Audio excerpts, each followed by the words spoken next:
Y'all, this my partner right here, 48, right? He been down with the company 6 months. Worked his ass off. And now he a lease operator. The only truck in the whole Swift fleet that's a 22. And my boy 48 got it. This is what happens when you can work hard. We're gonna chop it up with him real quick.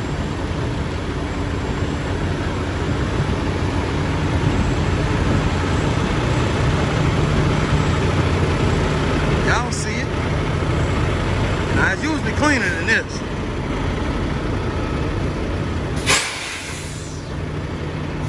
For some reason, y'all, maybe I'm tripping. Maybe we tripping. The 22 look longer than the 21.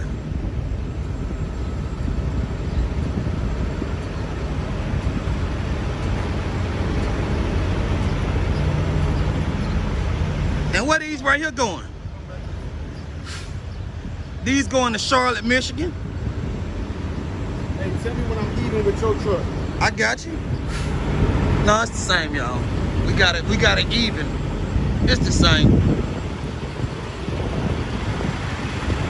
Hey, your fuel cap on.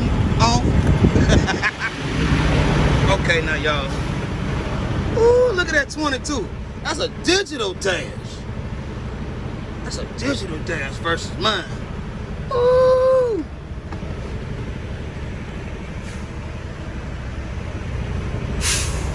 Look at the volts right there. The voltmeter,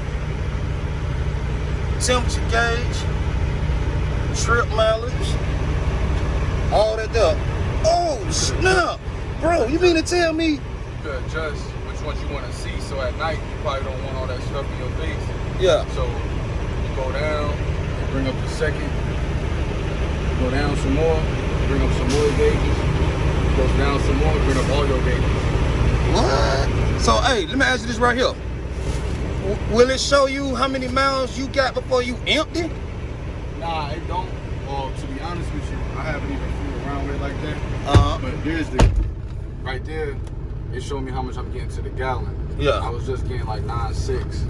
Okay. So pretty much, it'll show you how much you're getting to a gallon, miles per gallon. But oil temp, torque. It really would be nice to, but then it fluctuates because it's just a rough estimate. Yeah. But then after a while, you learn your truck though, so. Yeah. So, now y'all, this flatbed 48. What's the deal? Hey man, tell them man your journey, man. Tell them your story. So I got out the military October last year. Then I, decided to drive trucks. It's always something I wanted to do, and then I applied to 3 companies, TMC, Maverick, Swift. Swift got back in touch with me, the quickest. And I went with them and, started my journey there. And I'm here now. I was company driver. I went solo January 4th. And I just submitted my application June 13th. And I had my eyes on this truck. I knew the previous owner, and he told me the whereabouts about the truck, and I was in contact with Michelle, the recruiter, and she tracked it down, reserved it for me. Here I am. See? 6 months. Hard work. 6 months of hard running, a lot of sacrifice. How often was you going home? It was scale 2 months. Every 2 months? 2 months. And he's a newly father.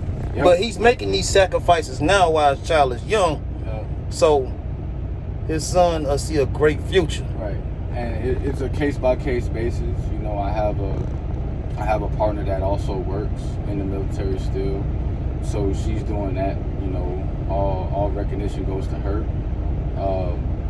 But she holds it down and stuff like that, and she understood the plan.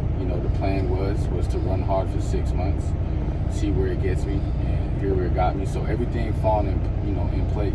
You know what I'm saying? So, hey, hard work does pay off. Just keep your eyes on the prize. I don't really like to call it dreams. It's more goals. Dreams can always forever be dreams. Now, what about to all those naysayers saying, "Oh my goodness, he's crazy for getting into leasing with gas prices being this high"? So what do you got to say about that? I'm gonna tell you this. So you could talk to any owner operator out there right now. They hurting more than we are. Real owner operators, old schools, that been doing it. That own their truck outright, don't owe nobody nothing. Everything is on them. See, with Swift or any mega carrier, they help you. The system is not out there to mess you up or to get over on you or anything. They help you. Fuel surcharge, discounts at Love's, TA, or any third-party services they may have, Safe Flight for windshields or whatever. They're there to help you. And if you don't have the funds, they'll tack it on to a later date and you pay that, momentarily, throughout the time you're on the road. The object of the game is to continue to run and manage your fuel and just manage your money. For instance, we're not gonna go into numbers, but I'm in a negative right now because I started on a weird day. Our pay statements are from Wednesday to Wednesday. I started on a Monday. So that's 2 days of expenses, along with fixed expenses that I'm in the hole now. So you either have the choice to pay it up front, which I'm thinking about doing, or just have it, build onto the next statement and it'll take it out, take it out. So, the lease, people can look at how they want to look at that, but right now how the economy is, lease is actually the best option, honestly, from experience from owner operators. They say that the best option to do right now is to stay with the company, lease onto a company, because it's guaranteed freight. You also get help with fuel. It's on you now at that point. So however you operate your vehicle is how you operate. That's going to be the outcome of how much you get paid. Okay. So explain to them about the fuel surcharge. Fuel surcharges for Swift. We're not going to go into numbers, but for Swift, it's a certain amount of cents per mile. So for instance, if my mileage for this load is 1,500 miles, you times that amount that they're giving you for fuel surcharge to how much the length of the load or the mileage for that load is. So it'll be, for instance, let's say it's 50 cents. Just throwing a number out there. You times 50 cents times the mileage of the load, which is 1,500. You get your amount, and that is how much you are pretty much getting for fuel to spend. Now, if you go over that, that's on you. If you stay under that, that's on you. But it's doable. It's doable. It's doable. It's doable. Being disciplined on how you run your truck, going the speed limit, idling the truck, a lot of that stuff, factors in, and also trip planning. Trip planning can go as deep as finding fuel routes in your route for, owner ops. You're looking for the cheapest fuel. You got to factor that stuff in. Also factoring in where you want to bed down, what time you're getting up, how much ground you need to make up. How I calculate fuel goes to the gallon. I can track how much gallons I'm putting in, So you can track how many gallons you coming? Gallons. So right now, my next stop is going to be Effingham. My final destination is Charlotte. What I'm going to do when I get there is I'm going to see how much fuel I got left in the truck. And then I'll dictate how much fuel I put in the truck. From how much Effingham to Charlotte, Michigan is, I'll get my average fuel miles that I'm getting. Let's just throw a number out there, 7. Let's just throw a number saying that Effingham to Charlotte is 270. So I'll get 7 or 270 divided by 7, which is my miles per gallon. That will tell you how much gallons. I'll tell you how much gallons that is going to be needed to make that load. And that's how I determine how much fuel I should put in my truck, give or take. Put a little extra if you like to idle, put a little less, however you want to work it. But then now factor in if you have a next load after that, So all this, so if you have enough money that you save, you want to put a little bit of extra. So say I need about 40 gallons, right? I'll probably put 50, because I know I'm an idle, and I want a little extra to deadhead to my next load. So all of that was just taken care. I just got to my second load and still have gas in my truck. Fuel, for the old timers that hate saying gas. Fuel for the truck. And now I have another load. Now I can do everything all over again to save money to set me up for the third load if you make it within the pay period. Now, you know, on average, right, when you were company, how many miles were you running on a weekly basis? My goal was 3,000, always 3,000. Even still now to this day, 3,000 is gonna, pay my expenses and also put money in my pocket. A day, regardless of whatever load, 600. 600. 600. My highest I've done is 656. 656. 656. Now, let me ask you a question. All right, because some people, they always have stuff to say about us negative. Oh, we got the slow trucks because we can only go 65 on cruise and we're governed. Does that really matter if you trip playing right? Nope. Because if you line me up with someone that's, in our terms we would say wide open, no limiters,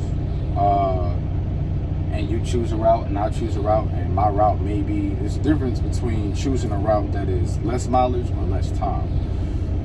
Now, if I take a route that's bringing me through state highways, a lot of stop and go, small city stop and go, but it may say that it's shorter mileage. In our reality, it's kind of not with time. On the highway, freeway, it's constant speed. As long as you don't hit no traffic, constant speed.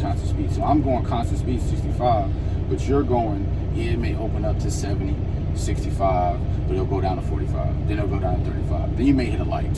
Then you may hit railroad tracks. So while you stop, I'm rolling.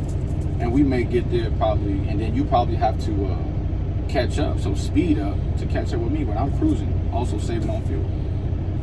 So the government really don't really matter, but it matters sometimes. Okay. And y'all, we're gonna continue this journey, right? Watching him grow, right? We're gonna watch him grow. But this is my homie. This is one of my personal homies. Right. So I had to stop and get this interview for y'all. Right. For y'all. Because, hey, I know some of y'all got y'all goals. Y'all want to know what Swift really like, right? Well, I'm telling y'all, the reason why I ain't left yet, because there's still opportunities here. My goal, I want to become a heavy hauler. And there's supposed to be lanes opening up for heavy haul. And I'm going to try to stick it out. I'm going to try my best to stick it out. But other than that, hey, we out, because real soon I got a surprise for y'all. I ain't going to tell y'all yet, but I got a surprise for y'all. But hey, till next vlog, peace.